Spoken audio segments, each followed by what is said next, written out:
Welcome to another episode of Mastermind Bites. Hi, my name is Fong. I'm an entrepreneur, business strategist, real estate investor, speaker, and also a best-selling author. And every single day, I help others unlock the potentials and guide them to succeed.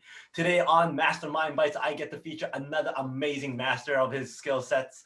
And the reason why I do this is because over the last few years, I've had the privilege and the honor to meet some amazing people, some celebrities, some amazing stars, and also some of the masters of their skill sets, and got to learn from them, hear their stories, and got a whole bunch of lessons learned, which we could actually put into our personal lives or our business lives as well. And hence, I'm sharing them with you today. Today, I'm very glad and also very honored to be able to feature Mr. Will Friedle. And I'm a big fan of his. And in fact, I was a fan of his when he was doing Boy Meets World. He's known as the good-looking guy in Boy Meets World. And it was a great series to watch. And I grew up watching that show. And then for him to move on to one of my most favorite characters in Batman Beyond is another reason why I was following his career for a very long time, and also a big fan of his as well. He's become that actor, that voice actor that lots of people know. He's that person that's very in tune with the comic book genre, and goes to all these Comic Cons and all these panels as well, and got to meet him at one of those panels and got to hear his stories and got to learn from him as well, which is pretty amazing. He actually came out from a family full of lawyers and doctors and people on Wall Street, and he was that one person that kind of broke that mold and ventured into the world of creativity and also acting and becoming a star, which is pretty incredible because when you're in an environment where you're surrounded with people that are all lawyers or they're all people in Wall Street, it's kind of difficult to jump out of that box. And for him to do so is a testament of how much he loved acting, how much he loved being in that industry. And he's always said that his whole career is because he was lucky. I like to see it as being that person who creates his own luck, but he always says he's the person that's very lucky in all the roles that he's gotten. In fact, he was very lucky to realize that what he wanted to do was act and do all these creative things from a very early age of grade one. And when he started, when he got into drama classes, and then he got his first role in grade three. In fact, he got casted as one of the kids in the show, and he only got one line. But 2 weeks before the actual show started, he actually got swapped over to the lead kid role, which had like 4 or 5 pages of dialogue. So again, something that he thought was very lucky that he actually got that role, and that propelled his career in acting. From there, he got headshots, he sent it all out, and then he actually got the role of a lot of different shows on Nickelodeon and a lot of different game shows and whatnot as well. And then he got into Boy Meets World, and then all these other opportunities opened up for him.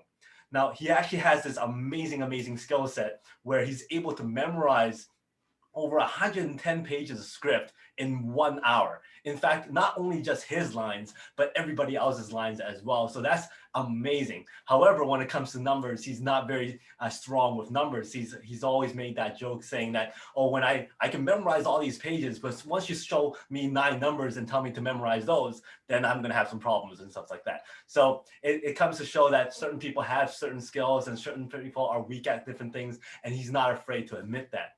Now, he's also one of those people who is very fortunate to actually be casted in a lot of these things, because he's always been very grateful for all these roles, and he's always been very thankful for all these roles as well. And he's made a great career out of these roles, and he's owned it. He's actually been very talkative about these roles, and he shares those stories, which is one of the reasons why I like him as an actor, is because he's willing to share so many stories and his process, and also the trials and tribulations that he's gone through. Now, there's 5 main things I really want to share about what I've learned about Mr. Will Friedle. Is that number 1, always have that fallback plan. Number 2 is that have a love for learning. Number 3 is that never shut the doors behind you. Always keep doors open, and you never know what will actually happen if you actually try certain things. Number 4 is how to deal with anxiety. And number 5, he's always a people person. So going back to number 1 about having that fallback plan. having parents who are both lawyers and who's in that professional type of environment, they've always kind of told him always have that backup plan. What if acting doesn't work out? And hence he actually pursued a career in archaeology because he loved history. He loved looking for treasure and loved the adventure of everything. Hence he actually had a goal of becoming an archaeologist. Fortunately for him, he then landed the role of Eric Matthews on Boy Meets World, and the rest is history. He went off on becoming that great actor that he eventually became. So always have that fallback plan, even though you knew deep down that your passion was to be a certain thing. Number two is have that passion for learning. And because he always, in school, he wasn't that great of a student. However, he found his passion for learning during the time he was acting. So as a child actor, they had tutors, they had a one-to-one teacher that always was with them like 3 hours a day, teaching them one-on-one. And he found that that environment really opened up his love for learning, because when you're in a classroom environment, it was one teacher with 40 students. When it was one-on-one, you were forced to learn. You can't doze off, you can't daydream because you're facing that teacher all the time for that entire 3 hours, and you just had to learn. And that's where he opened up his learning mind by saying, wow, look at all this stuff I can learn. So then he started learning Latin, he started learning different languages, he started learning a whole bunch of different things. In fact, at that time, his marks actually went way up because he opened up that whole learning mind and wanted to learn a lot more, which is why he is a great cook now. He learns more about that. And because of that, he's become a better actor. He's become a better person all around because of all the stuff he learns. So he's basically mind feeding all the time. He's an avid reader. He reads a lot. He loves history. So he has a lot of stuff that he can apply his learnings to when it comes to the podcast that he does, to the talk show he does, to all the other becoming a writer and all that kind of stuff because of his love of learning. Number three is never shut doors. Even though if you thought that you didn't do well, always have that door open, always have some little bit of hope. In fact, he thought he lost the role of Eric Matthews from a very early stage because he was sick during the time, he couldn't make the audition, and actually somebody else got the role for Eric Matthews. So he thought, okay, that's it. But eventually, it turns out that the producers thought that that person that they casted just didn't fit the role very well. And then they gave him a call, and then he actually landed a role, and that became 7 years of his life. So that was pretty impressive. And the thing is, you never know what's going to come in unless you actually try it, unless you actually put yourself out there and audition for things, unless you put yourself out there and negotiate and talk and build those connections and be that professional and be the best that you can be. So even though the best that he can be, he thought that he didn't land the role, eventually he actually got the role, so never close those doors. Number four is dealing with anxiety. Now, during the time that he was in Boy Meets World, he actually suffered anxiety problems, and to the point where he was done. He didn't want to face the audiences anymore. He didn't want to face people. He basically just kind of shut himself out. And that's why after a period of time, you notice there was a change in his character, is because he was on medication, he was dealing with a lot of stuff, he didn't want to be out in public, and he was just facing a lot of different issues.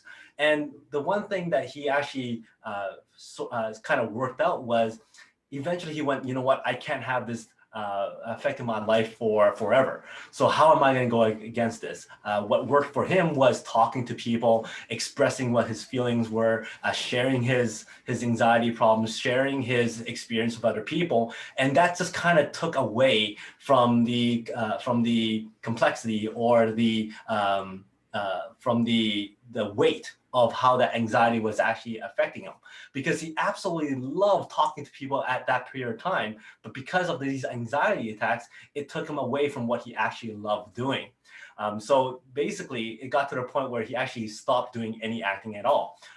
After Boy Meets World, he was actually given a role as a lead role for this other show, which he actually turned down because right after the audition, he had that attack again. He had that anxiety attack again, and he basically lied his way out of having that role. And that was basically his last live action role for many, many years until later when Girl Meets World came out and he did a cameo and he stayed on that show for a period of time. So it's how he dealt with it. The other thing he actually did was he actually acknowledged it. He knew what to expect, and he goes, "Okay, this is only going to last a few minutes. After that passes over, yes, it sucks, but then he'll get over it. He knows it's coming. He knows how to deal with it. He has the tools to work with it." In fact, doctors actually came up to him and goes, "Hey, we could prescribe you this. Would you like to take it?" And he got to a point where he goes, "You know what? I don't want to have any medical medicine in me anymore. I just want to be able to deal with it. I'll work through the anxiety attacks, and then I'll deal with it as we go without having any medicine." So I thought that was a very good way of looking at how to deal with certain issues, talking with people, and also acknowledging it and having the tools in place to work things through, which is something that he's actually done very well. And after the fact, he was able to start going back into doing live shootings and also going to Comic-Cons and meeting people again. In fact, this picture right here was one of the first Comic-Cons he actually came back out to attend, and we were very, very fortunate to actually see him at that Comic-Con, which I believe was in our hometown, which was absolutely amazing because he, like I said, big fan of Batman Beyond, and he was the voice of Terry McGinnis here. The other thing for number 5 is he was a people person. From a very, very early age, he was building relationships. He was very talkative. He was very likable. And a great example of that was because as a child actor at the time, very, very young, he wanted to pursue those dreams of becoming an actor. And because his parents were actually very, very busy as lawyers all the time, they weren't actually able to drive him to auditions. They weren't able to drive him to this place and that place for shootings and all that kind of stuff. So basically for somebody who was only 11 years old, 11, 12 years old, he was on his own. He was taking the bus. He was in Times Square. He was traveling all over the place. And sometimes his guardian would come pick him up or his agent would come pick him up. But if they didn't come pick him up, he was actually walking around town all by himself, getting to all these auditions. So he was actually taking care of himself from the very beginning. But during that period of time, as he was traveling to all these places, he actually got to know all the people, like all the homeless people that was there, and he built relationships with them. And they were, "Hey, good luck on that audition coming up." And he would come back, "Oh, so how was that audition going?" And he would actually share stories with them. And he was, from a very early age, he was already a people person. And that kind of built all these relationships during his career. And he's had, because of those relationships, that then landed him other roles as well. In fact, one of the reasons why he got the role of Batman Beyond was because one of the creator of Batman Beyond, which is Bruce Timm, his wife was a big fan of Boy Meets World, and that's how they actually casted him in that role. And to go back to how he always says that his life is lucky, well, that was actually his very, very first role as a voice actor. And for him to get a role like that because of all the relationships he's built, and he never closed any doors. So it kind of goes back to all those other lessons. And for him to just go from acting directly into voice acting with amazing, amazing voice actor stars like Kevin Conroy and Mark Hamill, it was absolutely amazing. So for him to get that role, he was very, very fortunate. He was also very, very grateful for it. And he talks about it all the time. And it's one of those things that I'm very glad that he did, because that's one of the reasons I liked Batman Beyond. So again, going back to that 5th lesson is that people person. Now, to another story to support that is when we met him, we were walking by and I was telling my wife, Jessica, "Do you know who he is?" And she goes, "Oh, who is he?" I'm like, "He's actually the voice of Terry McGinnis." And she goes, "Oh, that's cool." And then we walked by, we looked at the line. There's nobody in line waiting for autographs or photos or anything like that. So we're like, "Hey, let's go chat with him." He was very, very talkative and shared stories and whatnot. And then Jessica goes up to him and goes, "You know what? I've always, always dreamed to have Batman say something cool to me, something inspiring." And then he goes, "Really? Well, give me your phone." So he grabbed our phone, pressed record, and started doing this voiceover in the Batman voice and says, "Jessica, I'm very, very proud of you." Well, that voiceover is now on her phone every single morning. That's what she wakes up to. So we wake up to that man talking to us all the time, and we will never ever forget that moment. Just goes to show how much of a people person he is, how willing he is to do different things for people, and that's always, always phenomenal when it comes to building relationships. So those are the 5 lessons learned I've gotten from Mr. Will Friedle. Number 1 is have that fallback plan. Even though if you're 100% sure that you have something going for you, always have a fallback plan. Number 2 is have that continuous learning attitude, have that love for learning. Number 3 is never close any doors. Keep doors open. You never know what will come out of them. Number 4 is how to deal with anxiety, talk it through with other people, sharing those stories, and also learning the tools to deal with those challenges, learning the tools to deal with those anxiety issues, and just finding ways of accepting it, acknowledging it, and working through it. And of course, number 5, being that people person, build relationships, because you never know where those relationships will go.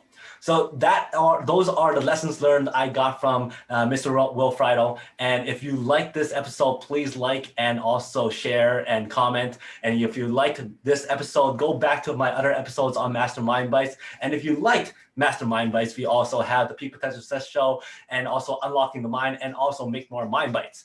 I always love seeing your comments. So like, share, subscribe, and follow. And thank you for all your support and watching. And until next time, today is the day to unlock your peak potential. We'll see you later.